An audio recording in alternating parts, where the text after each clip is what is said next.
So we have been focusing on finding side lengths for the last 3 days.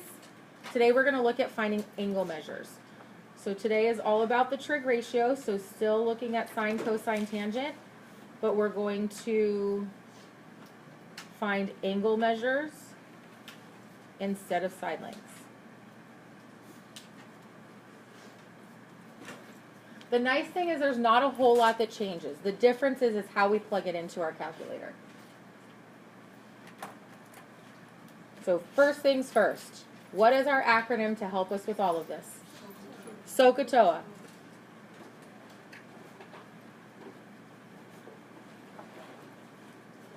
If you have that memorized and you don't need to write it out, that's on you.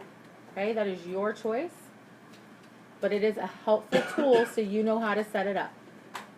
So sine, cosine, tangent. I'd write it out. I would write it out. So we are going to find angle measures. And because it's an angle, we are going to round to the nearest degree.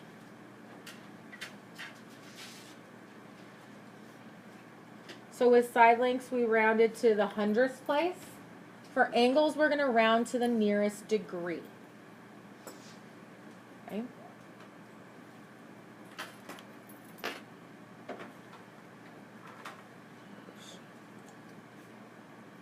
So our triangle is still the same. It's still a right triangle. Remember our video? It talked about all the right triangles. Okay, it still has to be a right triangle. But you should notice a huge difference between this problem and the problems we just did in our warm-up. What was that? The angle is missing, right? You know two of the sides. Where in our warm-up problem, we knew an angle in one side. Here we don't know the angle, but we know both sides. Agreed? Okay.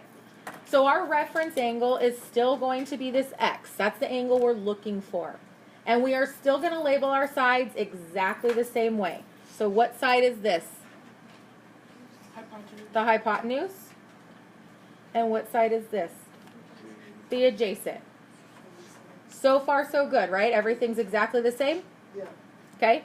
Which trig function, sine, cosine, or tangent, uses the adjacent and the hypotenuse? Cosine. The cosine.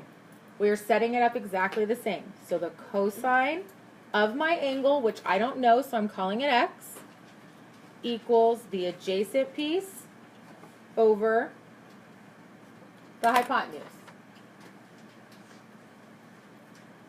Still exactly the same. Okay, now here's where things change. I want you to look at your calculator since everyone should have one. Now if you have this calculator, it's a whole lot easier. You see your sine, cosine, tangent button? Do you see right above it how it says sine to the -1, cosine to the -1, tangent to the -1? Those are my inverse functions, and that helps me find angles. Okay? So, just watch this. Don't actually do anything yet. The opposite of cosine is the inverse cosine, which means those cancel out, and all I'm left with on this side is x. Now, you don't have to show this step every time. I'll show you what you need to show. But whatever I do to one side, like with any equation, I have to do to the other side. So I'm going to multiply the cosine, or the inverse cosine on that side as well. Okay? So really what I have is x equals the inverse cosine of 38 over 45. Is x by itself? This is what I'm plugging into my calculator. So for me, with my calculator, I'm going to do second and then hit my cosine button, but look what pops up.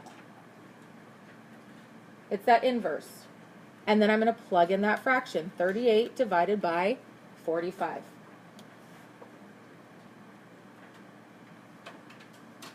Now, if it's an angle and I'm rounding to the nearest degree, what is going to be my angle measure? 32. So x equals 32 degrees. I just learned something. Okay, so the setup is 100% the same. I do not expect you to write this piece every time. If it helps you, then please by all means do so.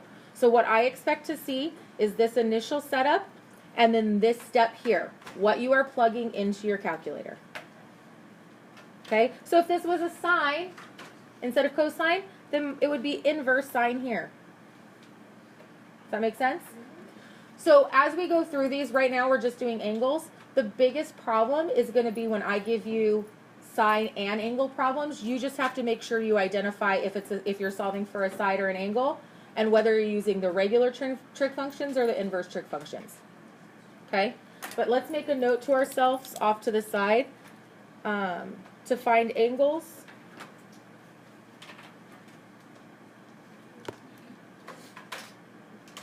Use the inverse trig functions. So for sides, we're using sine, cosine, tangent. For the angles, we're using the inverse of those functions, so the negative ones.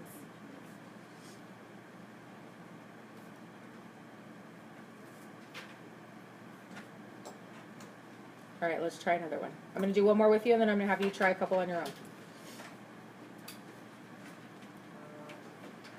Do we have a question that we need to answer before we do this one, or are we okay?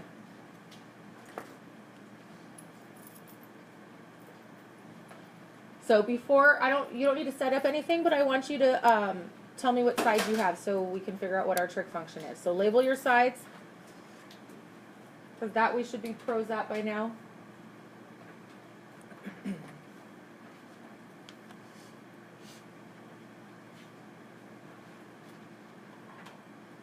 What sides do I have?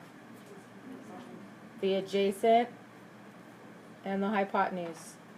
So it happens to be the same as the last one, so it's the cosine, right? So just like before, the cosine of your angle equals the adjacent over the hypotenuse. To get rid of this cosine, we're technically multiplying by the inverse cosine, but here is what you are plugging into your calculator. So x equals the inverse cosine of 6/9. And if you're rounding to the nearest degree, what is your answer? Yes?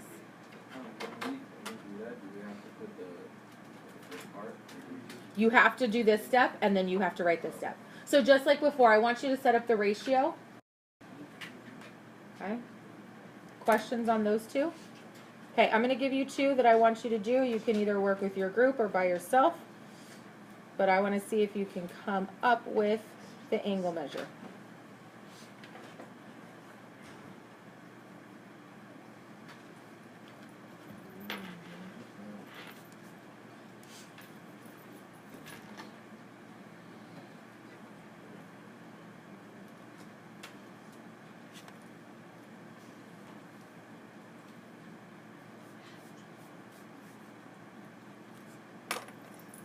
So take a second, set up your ratio, label your sides, set up your ratio, and see if you can come up with the degree.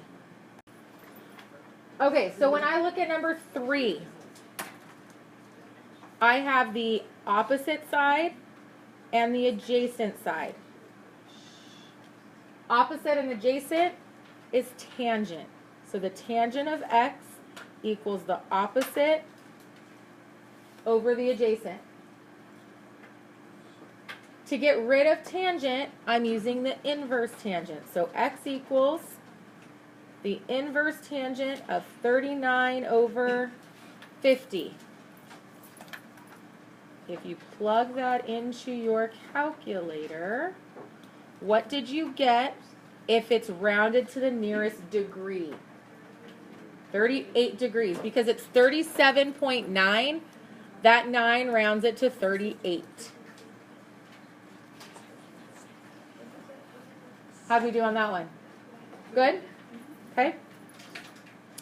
Last one, I have the opposite side and the hypotenuse, which is sine. So the sine of x equals the opposite over the hypotenuse. We're going to take the inverse sine. And when I plug that into my calculator, what did you end up with? 49 degrees. Because it was 48.5, that 5 rounds it up to 49. Make sure you watch your rounding if you did not get those. So again, side lengths we're going to round to the nearest hundredth, 2 decimal places. Angles we're going to round to the nearest degree. Questions, comments, concerns on finding angle measure? Yeah. Can you simplify the 45 over 60? You can. So if you plugged in, what, 3/4 instead, that's fine. You're going to get the same answer. Mackenzie?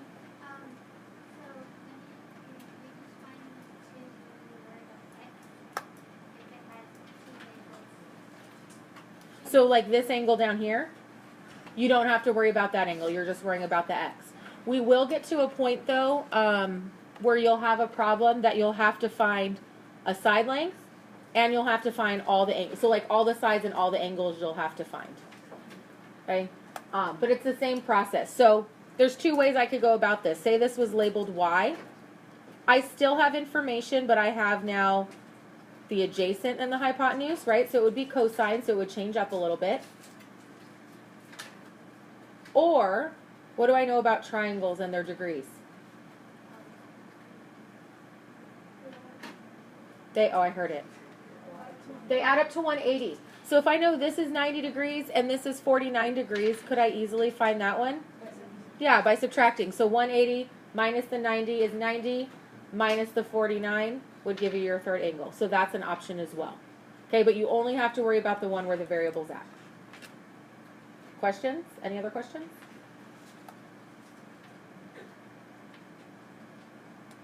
Stop talking. Step outside. Anything else? All right.